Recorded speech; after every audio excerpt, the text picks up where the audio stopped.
Good morning student, स्वागत है आपका सरल ऑनलाइन क्लासेज में। तो आज हम बात कर रहे हैं पॉलिटिकल साइंस के अध्याय 2 की, जिसका नाम है मूल अधिकार, नीति निर्देशक तत्व व मूल कर्तव्य। तो मूल अधिकारों के बारे में हम लोग बात कर रहे हैं कि भारतीय संविधान में मूल अधिकारों की आवश्यकता क्यों पड़ी, नीति निर्देशक तत्व क्यों लिए गए और केंद्र द्वारा राज्य को क्यों ये शामिल किए गए, वे मूल कर्तव्यों की हमें आवश्यकता क्यों हुई। इन सभी बातों को ध्यान में रखते हुए आज हम अध्याय 2 राजनीति विज्ञान का अध्ययन करेंगे। तो सबसे पहले हम बात करते हैं मूल अधिकारों की। किनकी बात करते हैं? मूल अधिकारों की। तो देखिए कि संविधान में मूल अधिकारों का जो उद्देश्य है, संविधान में मूल अधिकारों का जो उद्देश्य है, मूल अधिकारों का रखने का जो उद्देश्य है वो नागरिकों को समानता, स्वतंत्रता और न्याय को, नागरिकों को समानता, स्वतंत्रता और न्याय की सुरक्षा प्रदान करना, ये मूल अधिकारों का उद्देश्य है। इसी को हम आगे पढ़ते हुए लिखेंगे कि मूल अधिकार क्या है। तो देखिए, मूल अधिकार वे अधिकार है, मूल अधिकार वे अधिकार है जो व्यक्ति के सर्वांगीण विकास के लिए, मूल अधिकार वे अधिकार है जो व्यक्ति के सर्वांगीण विकास के लिए आवश्यक होने के कारण संविधान द्वारा नागरिकों को प्रदान किए गए हैं। किनको प्रदान किए गए हैं? नागरिकों को प्रदान किए गए हैं। तो ये जो मूल अधिकार है ये किसको प्रदान किए गए हैं? मूल अधिकार नागरिकों को प्रदान किए गए हैं। किनके द्वारा? संविधान के द्वारा। ठीक है ना। अब बात करते हैं हम मूल अधिकारों की। तो मूल अधिकारों की आवश्यकता व महत्व हमें क्यों हुई? तो देखिए, जो मूल अधिकारों की आवश्यकता व महत्व इसलिए हुई कि नागरिकों के मूल अधिकार आवश्यक है क्योंकि ये प्रत्येक व्यक्ति को सुरक्षा प्रदान करते हैं। क्या करते हैं? नागरिकों को मूल अधिकार आवश्यक है क्योंकि यह प्रत्येक व्यक्ति को सुरक्षा प्रदान करते हैं। क्या करते हैं? प्रत्येक व्यक्ति को सुरक्षा प्रदान करते हैं। और एंड सेकंड, शासन की स्वेच्छाचारिता पर रोक लगाते हैं। शासन की स्वेच्छाचारिता पर रोक लगाते हैं कि कोई भी सरकार अपनी मनमानी नहीं कर सकती। एंड थर्ड है, न्यायिक सुरक्षा प्रदान करते हैं कि जब मूल अधिकारों का जब हनन होता है तो व्यक्ति किसकी शरण ले लेता है? न्यायालय की शरण ले सकता है या न्यायिक सुरक्षा ले सकता है। फोर्थ जो पॉइंट है आपका वह है लोकतंत्र के आधार स्तंभ। तो मूल अधिकार क्या है? लोकतंत्र के आधार स्तंभ है। पांचवा, ये समानता के कारक भी हैं। मूल अधिकार जो है ये समानता के कारक भी हैं। तो इन्हीं चीज़ों को हम मूल अधिकारों की क्यों आवश्यकता हुई? प्रत्येक व्यक्ति को सर्वांगीण विकास के लिए शासन की स्वेच्छाचारिता पर रोक लगाता है, न्यायिक सुरक्षा प्रदान करता है, लोकतंत्र का आधार स्तंभ है व समानता के कारक। इन सभी बातों को मूल अधिकारों में हम लोग अध्ययन करेंगे।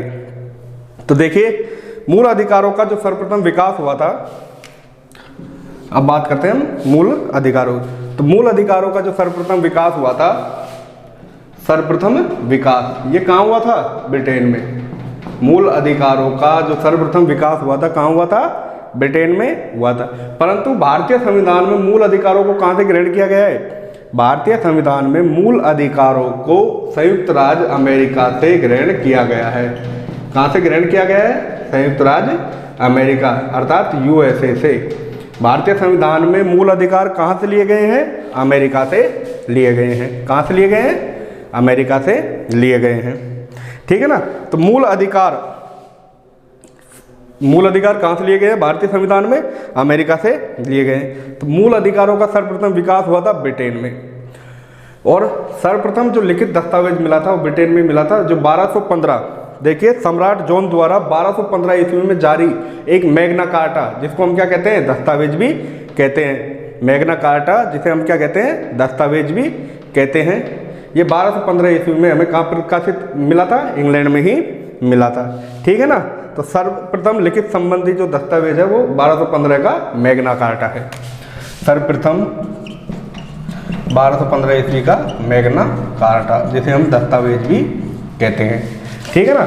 अब उसके बाद आगे हम पढ़ेंगे कि राष्ट्र की एकता व आम नागरिकों के लिए, राष्ट्र की एकता व आम नागरिकों के हितों के लिए किसी भी राज्य द्वारा, राष्ट्र की एकता व आम नागरिकों के हितों के द्वारा किसी भी राज्य द्वारा मानव अधिकार के चार्टर को भाग 3 में सर्वाधिक विस्तृत किया गया है। और भारतीय संविधान में जो सबसे विस्तृत है वो भाग 3 है। अब मूल अधिकारों के संबंध में भाग 3 में वर्णन किया गया है। अब देखिए इन मूल अधिकारों को हम यहाँ थोड़ा सा अध्ययन से पढ़ेंगे। मूल अधिकार, तो मूल अधिकारों के संबंध में मौलिक अधिकार भी कह सकते हैं हम इनको, ध्यान देना। मूल अधिकार, यह जो मूल अधिकार है यह भारतीय संविधान के भाग 3 में वर्णित है। कहाँ पर वर्णित है?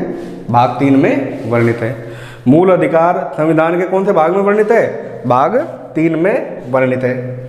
उसके बाद अनुच्छेद 12 से 35 तक यह वर्णित है। कौन से अनुच्छेद तक वर्णित है? अनुच्छेद 12 से 35 तक ये वर्णित है। उसके बाद ध्यान देना कि मूल अधिकार कहाँ से लिए गए हैं। तो मूल अधिकार कहाँ से लिए गए हैं? कहाँ से? अमेरिका से। कहाँ से लिए हैं? अमेरिका से लिए गए हैं। कहाँ से लिए गए हैं? अमेरिका से लिए गए। मूल अधिकार में कुल अनुच्छेदों की संख्या कितनी है? मूल अधिकार में कुल अनुच्छेदों की संख्या 23 अर्थात 23 है। कितनी है? 23 है। ये हो गया मूल अधिकार। नीति निर्देशक तत्व और मूल कर्तव्यों की बात हम आगे करेंगे। तो यहाँ कर रहे हैं मूल अधिकार। तो देखिए भारतीय संविधान सभा द्वारा, किसके द्वारा? भारतीय संविधान सभा द्वारा भारतीय नागरिकों को मूल संविधान में 7 मूल अधिकार प्रदान किए गए थे। कितने? 7 मूल अधिकार प्रदान किए गए थे।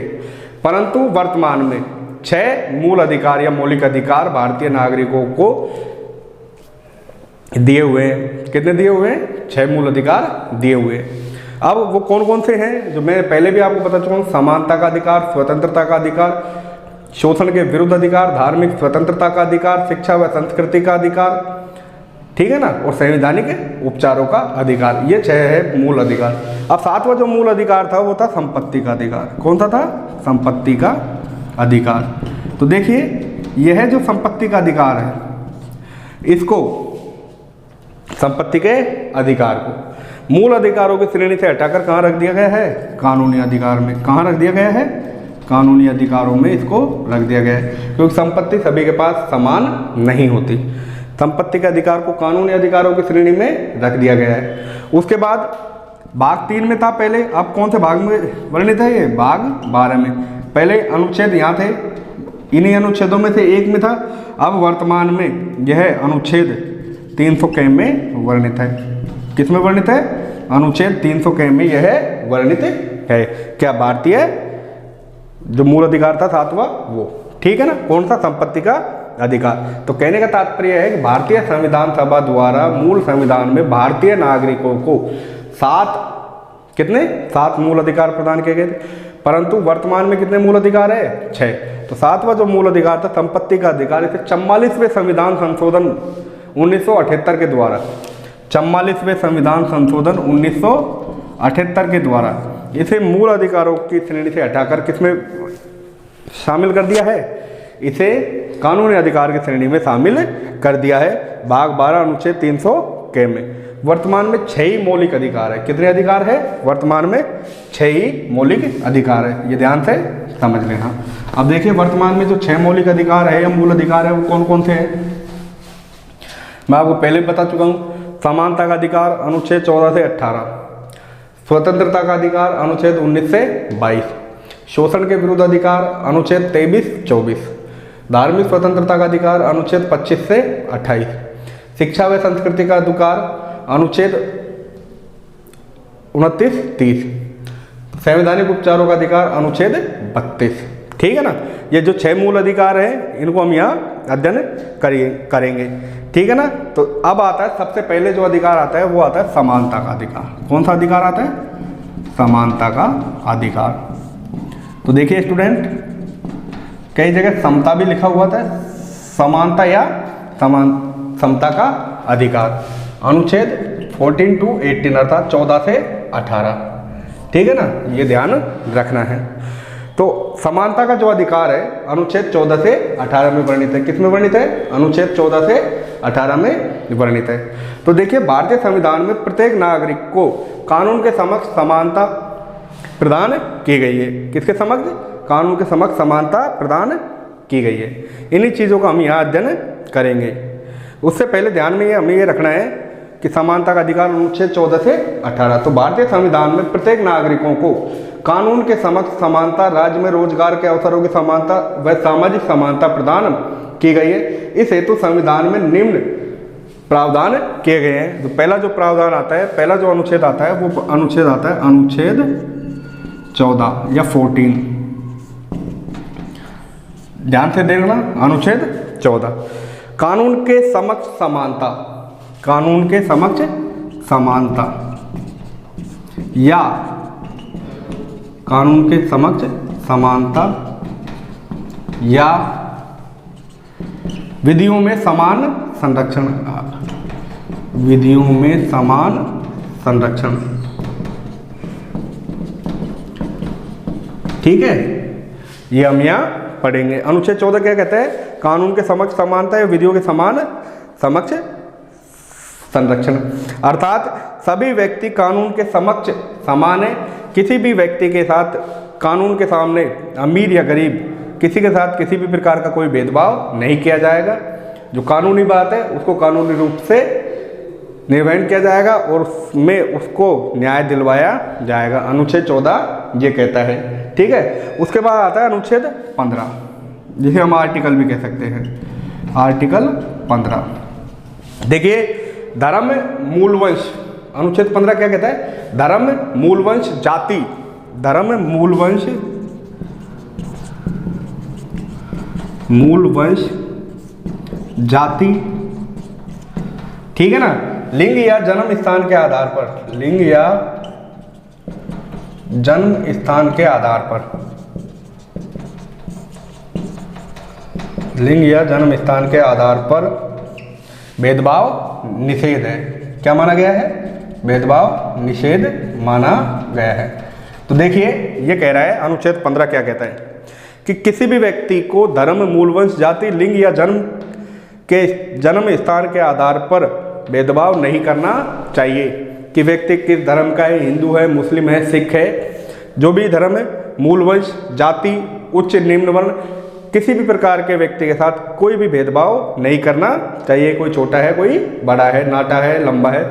तो ये सब अनुच्छेद 15 ये कहता है कि धर्म, मूलवंश, जाति, लिंग आदि के आधार पर किसी के साथ किसी भी प्रकार का भेदभाव नहीं किया जाएगा। अगर किसी के साथ भेदभाव किया जाएगा तो वह कानून के समक्ष दोषी पाया जाएगा।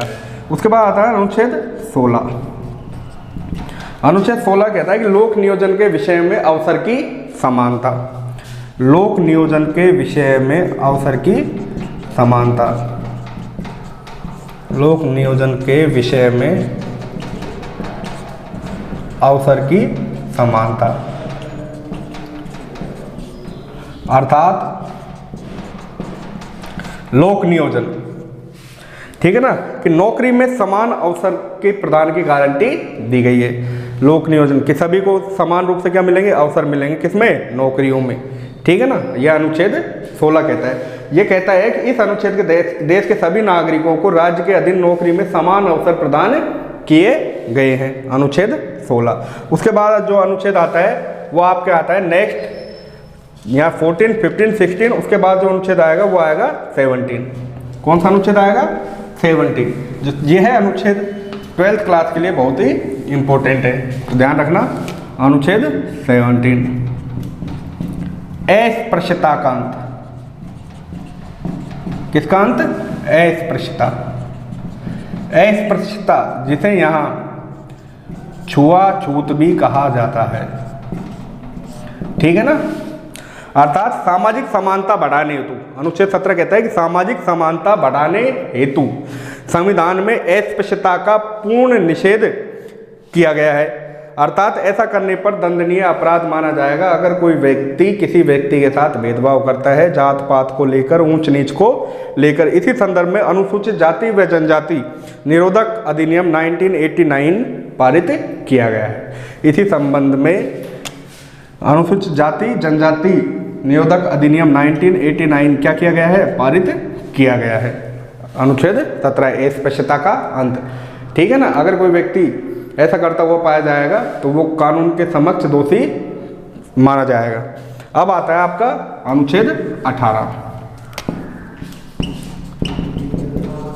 अनुच्छेद 18 में बताया गया है उपाधियों का अंत। उपाधियों का अंत, किसका अंत बताया गया है? उपाधियों का अंत बताया गया है। अर्थात ब्रिटिश शासन काल में संपत्ति व राजशक्ति के आधार पर उपाधियां प्रदान की जाती थी। ब्रिटिश शासन काल में संपत्ति व राजशक्ति के आधार पर क्या प्रदान की जाती थी? उपाधियां प्रदान की जाती थी, जो सामाजिक जीवन में भेदभाव उत्पन्न करती थी। ठीक है ना, अगर कोई राजा महाराजा था, वो अंग्रेज लोग क्या करते थे, ब्रिटिश शासन क्या करता था, उसको उपाधि प्रदान कर देता था। जैसे पहले किसी को राय की उपाधि दे दी, किसी को सवाई की उपाधि दे दी, ये सभी उपाधियां भी अंग्रेजों के द्वारा दी हुई हैं। उसी के बाद कहते हैं कि सेना तथा शिक्षा संबंधी उपाधियों, अर्थात सेना तथा शिक्षा संबंधी उपाधियों के अतिरिक्त किसी भी तरह की उपाधि दिए जाना क्या माना जाएगा? निषेध माना जाएगा, आपराधिक माना जाएगा। इसके अलावा भारत का नागरिक राष्ट्रपति की अनुमति के बिना विदेश में भी कोई उपाधि ग्रहण नहीं कर सकता।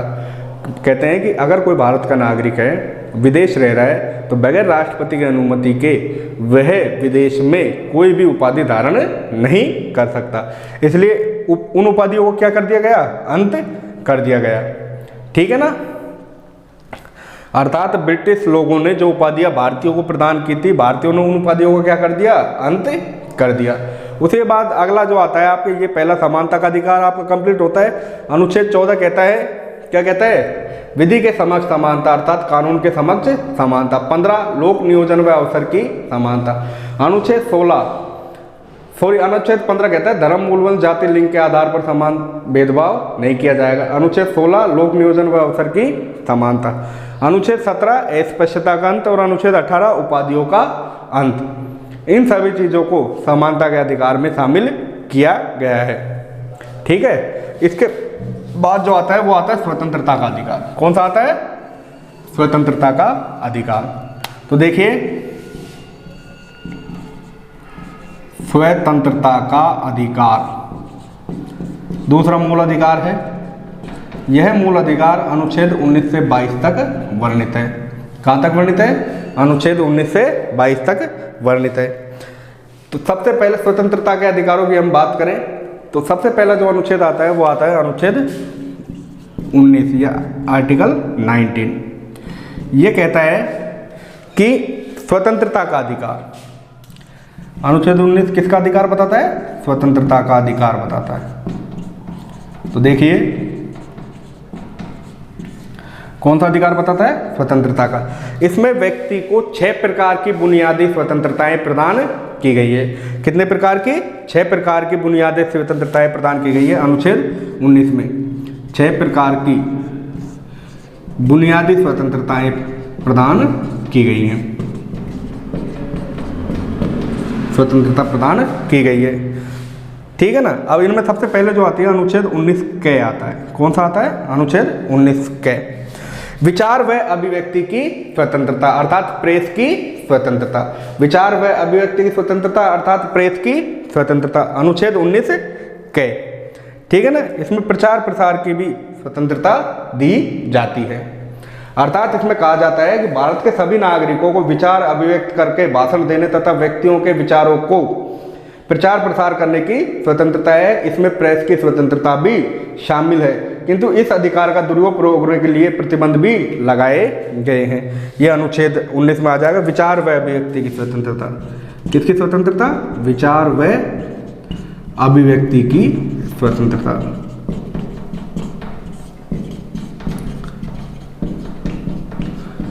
अनुच्छेद 19 ख। अस्त्र शस्त्र रहित शांतिपूर्ण सम्मेलन की स्वतंत्रता। कि आप कोई भी मीटिंग कर सकते हो परंतु उसमें हथियार वर्जित रहेंगे। अस्त्र शस्त्र रहित, ठीक है ना, शांतिपूर्ण सम्मेलन की स्वतंत्रता। अस्त्र शस्त्र रहित, रहित का मतलब बिना, अर्थात हथियारों के बिना शांतिपूर्ण सम्मेलन की स्वतंत्रता। शांतिपूर्ण सम्मेलन की स्वतंत्रता। यह अनुच्छेद 19 ख में कि आप किसी भी प्रकार का कोई सभा जुलूस वगैरह निकालते हो, मीटिंग करते हो, तो उसमें हथियारों का प्रवेश कैसा रहेगा, वर्जित रहेगा। हथियारों का प्रवेश कैसा रहेगा, वर्जित रहेगा। ठीक है ना। अब आता है आपके अनुच्छेद 19 ग। 19 ग में है संघ व समुदाय निर्माण की स्वतंत्रता। संघ व समुदाय निर्माण की स्वतंत्रता। संघ व समुदाय निर्माण की स्वतंत्रता। इसमें यह कहा गया है कि कोई भी व्यक्ति किसी भी प्रकार का संघ समुदाय दल बना सकता है, जैसे कि हमारे भारत देश में बहुत सारे दल वगैरह बनाए हुए हैं। उसके बाद अनुच्छेद 19 ग आता है, के खे ग, और इसके बाद आता है अनुच्छेद 19 ग। अनुच्छेद 19 ग में कहा गया है कि सर्वत्र आने जाने की स्वतंत्रता, कि संपूर्ण भारत देश में सर्वत्र आने जाने की स्वतंत्रता है, कि व्यक्ति कहीं भी आ जा सकता है, किसी प्रकार की कोई रोक टोक नहीं होगी। सर्वत्र आने जाने की स्वतंत्रता, कि व्यक्ति कहीं भी आ सकता है, कहीं भी जा सकता है, अनुच्छेद 19 ग के अंतर्गत। ठीक है, कहाँ पर, सर्वत्र आने जाने की स्वतंत्रता, अनुच्छेद 19 ग। इसमें कहा गया है कि इसके अनुसार भारत के राज्य क्षेत्र में अबाध रूप से व्यक्ति कहीं भी घूम सकता है। फिर आती है निवास की स्वतंत्रता, अनुच्छेद 19 ग के बाद जो आता है च, या कई जगह डे भी लिखा हुआ था, निवास की स्वतंत्रता। निवास की स्वतंत्रता। तो देखिए अनुच्छेद 19 ग कहता है कि इस अनुच्छेद के अनुसार भारत राज्य क्षेत्र के किसी भी भाग में व्यक्ति निवास कर सकता है, निवास की गारंटी दी गई है। पहले ये अपवाद था एक जम्मू कश्मीर को छोड़कर, परंतु अब वह वहाँ से अनुच्छेद 370 हटाने के बाद व्यक्ति कहीं भी संपूर्ण भारतवर्ष में निवास कर सकता है। नेक्स्ट आता है लास्ट 6 प्रकार की स्वतंत्रताएं दी गई थी, 1 2 3 4 5 और ये 6, 19 6। जो छठी जो स्वतंत्रता है वो है वृत्ति व व्यापार की स्वतंत्रता। वृत्ति व व्यापार की स्वतंत्रता, अर्थात भारत देश में कोई भी व्यक्ति कहीं पे भी जाके व्यापार कर सकता है, किसी भी प्रकार का व्यापार कर सकता है। ठीक है ना।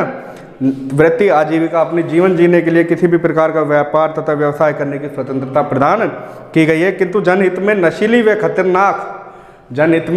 व खतरनाक चीज़ों के व्यापार करने में, खतरनाक चीज़ों के व्यापार करनों में जो ऐसा राज्य हित के अनुरूप माना जाए वह व्यक्ति कार्य नहीं कर सकता, नहीं अपने जीवन जीने के लिए कहीं पे भी व्यापार करने की स्वतंत्रता भारत के अनुच्छेद 19 6 में व्यक्ति को दी गई है। ठीक है, ये 6 प्रकार की स्वतंत्रताएं हैं। उसके बाद आता है अनुच्छेद 20। तो स्टूडेंट्स ये 12th क्लास के बात कर रहे हैं, इन सभी के मैं नोट्स आपको उपलब्ध करवा चुका हूँ, और भी आप ध्यान से देखते रहना। अब आता है आपका अनुच्छेद 20। अनुच्छेद 20 कहता है अपराधों के लिए दोष सिद्धि के विषय में संरक्षण। अपराधों के विषय में दोष सिद्धि के संबंध में संरक्षण, अर्थात दोष सिद्ध करो, दोष सिद्धि के संबंध में संरक्षण।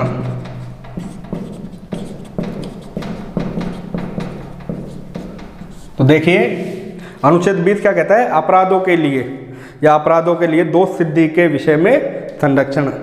अपराधों के लिए दोष सिद्धि के विषय में, अपराधों के लिए दोष सिद्धि के विषय में संरक्षण, अर्थात ये कहता है, इससे यह स्पष्ट किया गया है कि किसी भी व्यक्ति को उस समय तक अपराधी घोषित नहीं किया जाता, अपराधी नहीं ठहराया जा सकता जब तक कि उसने अपराध के समय किसी कानून का उल्लंघन नहीं किया हो।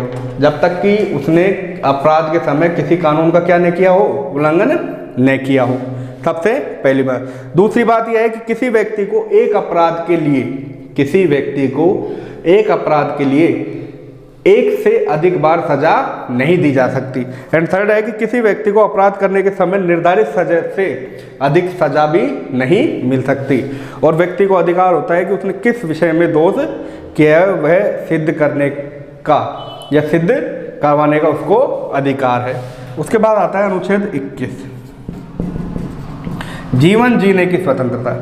जीवन जीने की स्वतंत्रता, जीवन व व्यक्तिगत स्वतंत्रता, जीवन व व्यक्तिगत स्वतंत्रता। अनुच्छेद 21 इंपॉर्टेंट है, प्राण व दैहिक स्वतंत्रता, प्राण व दैहिक स्वतंत्रता। तो देखिए इसमें प्राण व दैहिक स्वतंत्रता का भी अध्ययन किया गया है। इसके अनुसार यह कहा गया है कि जीवन या व्यक्तिगत स्वतंत्रता से विधि द्वारा स्थापित प्रक्रिया को छोड़कर अन्य प्रकार प्रक्रिया से वंचित नहीं किया जा सकता। अर्थात जीवन जीने का अधिकार किस अनुच्छेद में है? अनुच्छेद 21 में है, ठीक है ना। और 44वें संविधान संशोधन द्वारा इस अनुच्छेद को और भी अधिक प्रभावशाली बना दिया गया है, ठीक है। अब आता है अनुच्छेद 22,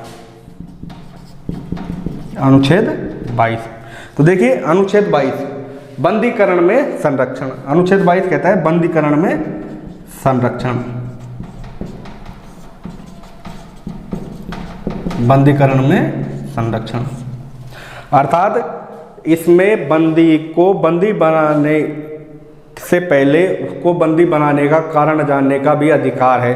अर्थात बंदी बनाने का कारण जानने का अधिकार है, कानूनी सहायता लेने का अधिकार है, अर्थात वह वकील वगैरह भी कर सकता है, कानून सहायता का भी उसको क्या है? अधिकार है, ठीक है। और 24 घंटे के भीतर जिस व्यक्ति को पुलिस ने गिरफ्तार किया है उसको कानून के समक्ष क्या करना होता है? प्रस्तुत करना होता है, अर्थात न्यायालय के समक्ष उसको क्या करना होता है? सशरीर उत्पन्न करना होता है कि बंदी को न्यायाधीश के समक्ष प्रस्तुत करना। यह अनुच्छेद 22 में बताया गया है। उसके बाद जो तीसरी विशेषता आती है वो आती है शोषण के विरुद्ध अधिकार। कौन सी आती है? शोषण के विरुद्ध अधिकार।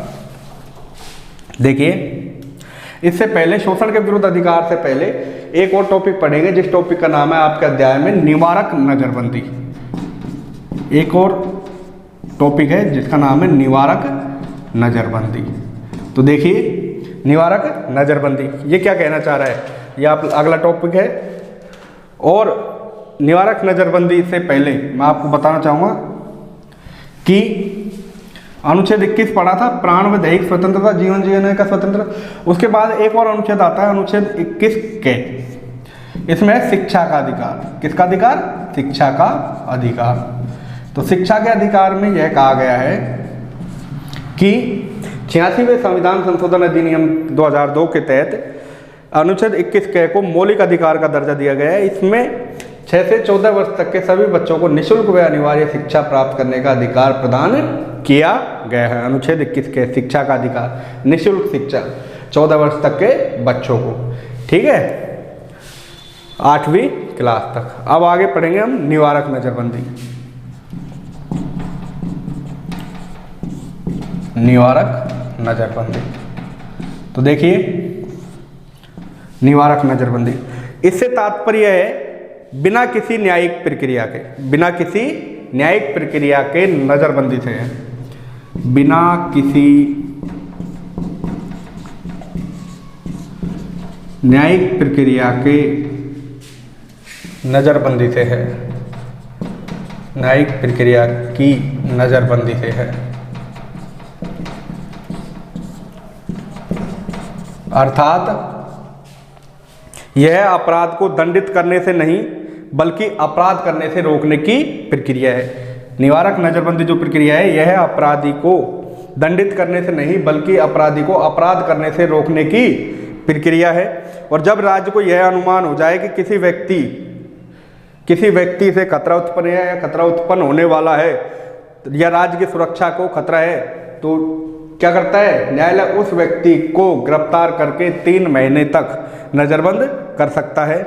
3 महीने से अधिक व्यक्ति को नज़रबंद नहीं किया जा सकता, ठीक है ना। ये सब चीज़ें आपको ध्यान रखनी है। निवारक नज़रबंदी का भी आपके यहाँ टॉपिक आया है कि जब राज्य को यह अनुमान हो जाए कि किसी व्यक्ति से जो अपराध करने वाला है या अपराध का उससे खतरा हमको महसूस हो रहा है या खतरे की धमकी मिल रही है, तो राज्य सीमित अवधि के लिए बिना जांच किए हुए उस व्यक्ति को गिरफ्तार कर सकता है और 3 महीने के लिए क्या कर सकता है? नज़रबंद कर सकता है, ठीक है ना। और वह निवारक नज़रबंदी में बताया गया है। इसके बाद जो आता है वो आता है आपका नेक्स्ट आता है शोषण के विरुद्ध अधिकार। कौन सा आता है? शोषण के विरुद्ध अधिकार। देखिए तीसरा जो भाग है वो है शोषण के विरुद्ध अधिकार।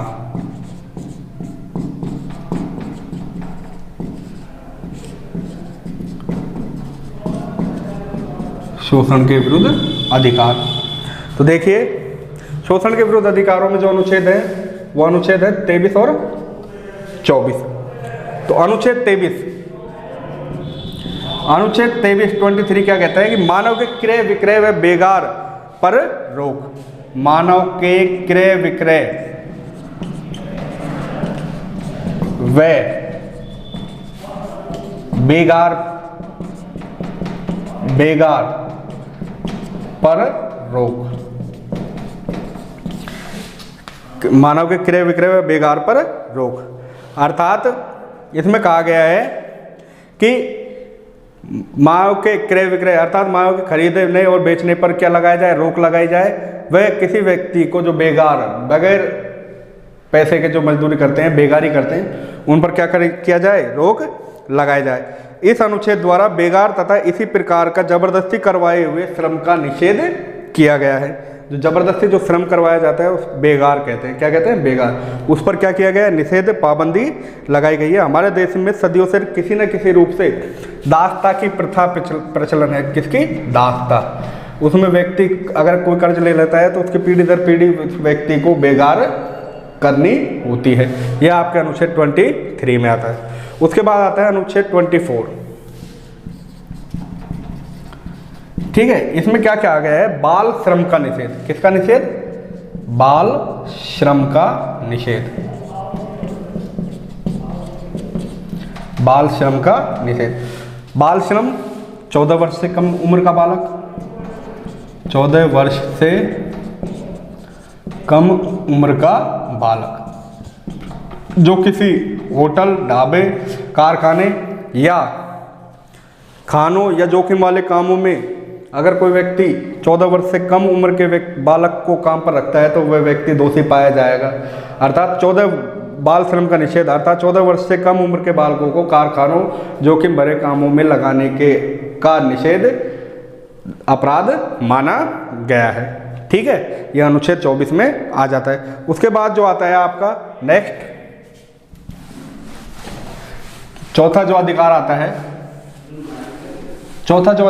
है, वो आता है धार्मिक स्वतंत्रता का अधिकार। कौन सा आता है, धार्मिक स्वतंत्रता का अधिकार।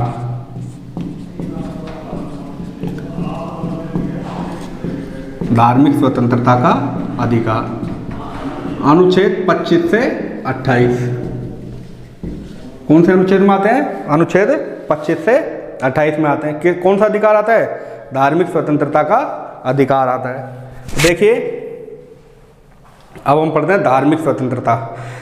अर्थात भारत एक बहुधार्मिक देश है। भारत कैसा देश है, भारत एक बहुधार्मिक देश है और हमारे देश में सभी धर्मों के लोग रहते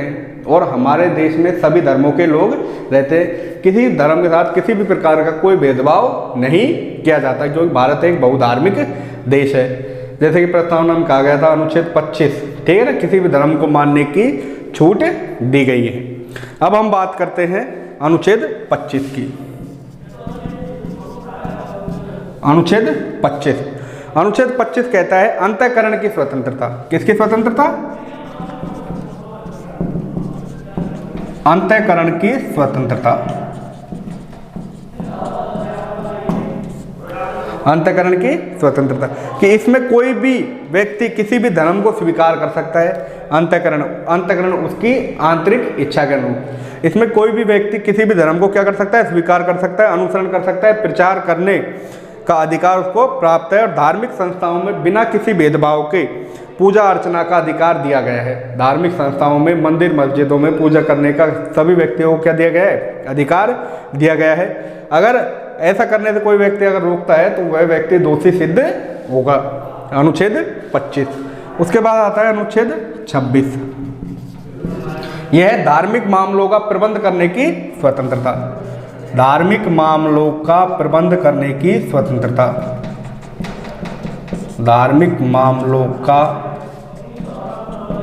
प्रबंध करने की स्वतंत्रता।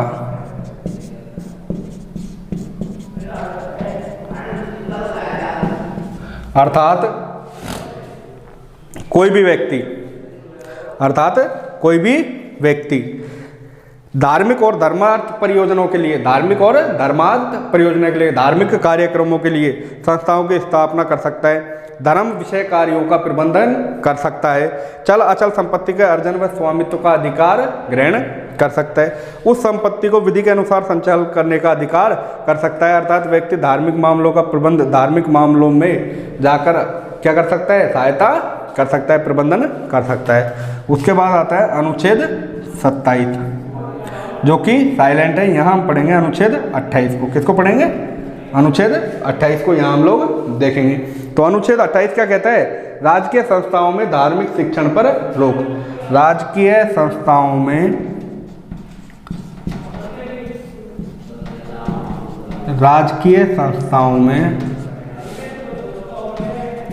धार्मिक शिक्षण पर रोक। किस पर रोक? धार्मिक शिक्षण पर। ठीक है ना। अर्थात इस अनुच्छेद के अनुसार राज्य की निधि से, राज्य के खर्चे से किसी भी शिक्षण संस्था में किसी भी प्रकार की धार्मिक शिक्षा नहीं की जाएगी। इसके साथ ही राज्य के द्वारा मान्यता प्राप्त आर्थिक सहायता प्राप्त शिक्षण संस्था में किसी भी व्यक्ति को धर्म विशेष की शिक्षा लेने से बाध्य नहीं किया जाएगा, कि जो गवर्नमेंट के अनुरूप जो सिलेबस बनाया गया है उसी को पढ़ाया जाएगा। किसी धर्म विशेष को राजकीय संस्थाओं में नहीं पढ़ाया जाएगा। जो आपके सिलेबस में है उसी को आपको सीखना होगा। ठीक है ना। ये आपके चौथा धार्मिक स्वतंत्रता का अधिकार अनुच्छेद 25 से 28। उसके बाद जो आता है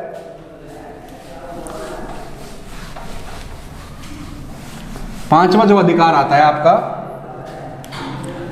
पांचवा जो अधिकार आता है वो आता है संस्कृति तथा शिक्षा का अधिकार। पांचवा अधिकार आता है संस्कृति तथा शिक्षा का अधिकार।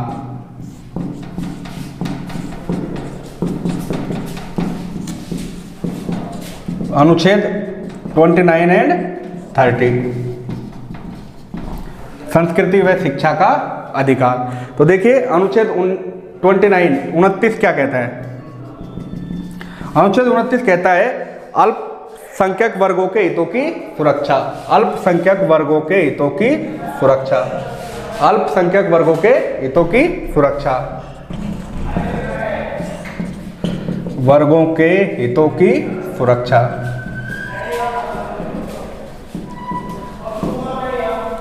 आर्टिकल 29 एंड आर्टिकल 30 क्या कहता है? संस्कृति व शिक्षा के अधिकार में यह कहता है कि अल्पसंख्यक वर्गों को शिक्षा संस्थाओं की स्थापना, अल्पसंख्यक वर्गों को शिक्षण या शिक्षा संस्थान की स्थापना का अधिकार दिया गया है,